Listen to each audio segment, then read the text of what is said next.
Our next inductee has become a coaching legend himself at the University of Missouri, St. Louis. His career story is a journey that landed him on multiple campuses across many college basketball conferences before building the Sundvold dynasty. Let's welcome him to the stage to share his journey, leading him down the road to so many wins and championships. Bob Sundvold.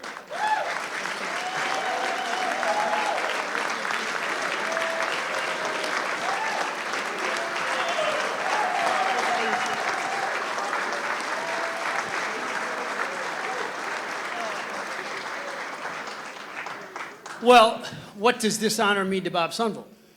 Well, I'd tell you there's two things. One, you get to coach, and you do it a long time, and my wife's got the greatest. Denise is here, and she says, 9 jobs, 12 homes. So anybody young want to be a coach? 9 jobs, 12 homes. And as she also says, we'll be married 42 years in August if we make it. So we're hoping that works out. But the big thing for me, Frank, is we got our team here. And all you guys stand up.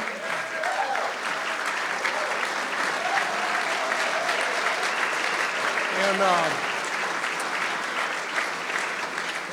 our staff is here. Chico Jones, I've been so lucky. I've got a coaching staff that's tremendous, and Chico Jones has been, 46 years at UMSL. Javis Flynn has been with me 5 years. Mark Moore's new to our staff.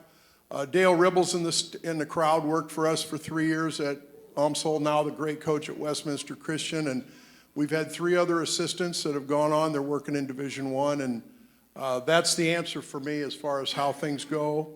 And then Dr. Sheely and Dr. Hill are here from our administration, our new athletic director, Dr. Holly Sheely and Dr. Hill. And what's great about UMSL is we've got a lot of good things lined up. And then I also want to make special recognition. The lady that hired me, Lori Flanagan, Director of Athletics, is here. And we had a quick lunch one day in Effingham, Illinois 13 years ago, and that was a big turning point for me.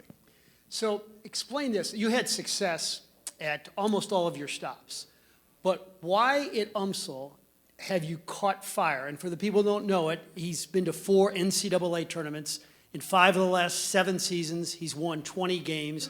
He got to the Elite 8, a place UMSL has never been to. Why so much success at this stage of your life? Well, it's pretty good. The answer, players, Shane Wissink and Steve Webb are right here, and they were fantastic. I told those guys that in the summer, I'll be down on our dock, and I'll think about, I got a little bourbon, and I'm thinking, damn, Wissink made all those threes in the GOVC championship game, or Steve Webb was 3-time defensive player of the year in our league, and that's the answer. You got to get the right guys, the right chemistry, the right mix. And at UMSL, it came together for us at the right time, and we've really got a real good culture. Chico's a big part of that. Javis is a big part of it. Mark's a big part of it. So that's how it works. So I asked one of the boys last week, one of the guards, and I said, so no camera was rolling. What do you think of Coach Sundvold? And he just said, God, he's a great guy. I just love him. And that's part of it with you, that players love you and they want to play for you. And does that come from experience, that you don't sweat the small things? Well, I think the other thing that happens, you have a good staff, they can sweat a lot of small things, and you can look at the big picture more, you know? And I think that's really been helpful for me. I think when I was younger, my first job, I was the head coach of Central Missouri. I probably worried about whether we had butter on our toast for pregame meal, dumb things like that, you know, or whether the guys' shoes were all the same color. See, guys, I used to have a different life, so you wouldn't have liked it. Anyway, so I think there's just really small things that don't matter, and let's work on the big things. You got your PhD in basketball coaching from Professor Norm Stewart, where you were an assistant at Mizzou. What do you take away from the Norm experience? Well, the best was I'm 23 years old, and I go to Columbia, Missouri, and basically a grad assistant job, and you get to work for a guy that, the first couple weeks you're around him, you realize he knows everything, and everything he's going to tell you, you're going to do it, what time you come in the office, how you do this, how you do that. And then you end up staying with him for 13 years, and a real good foundation to be a college basketball coach. And then I'll mention another guy that it turned into was Charlie Spoonhour. I got 1 year with Charlie Spoonhour. Mark Bernson's in the crowd tonight. He was on the staff at Missouri State, and that probably was the best year I've had as far as turning me into a different coach and in a position where I could go on and be successful.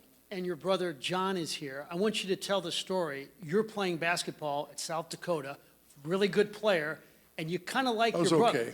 Yeah, you're a good player. I saw the stats. Yeah. And you're telling your coach that, hey, you know, my little brother's pretty good. Well, he had 42 in a game when he was in 9th grade.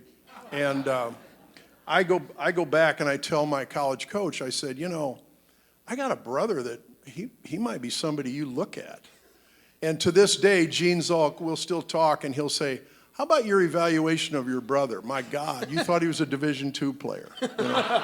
But no, and honestly, growing up with John and growing up with our parents and our 2 middle brothers, we had a wonderful competitive youth, and it was really a lot of fun.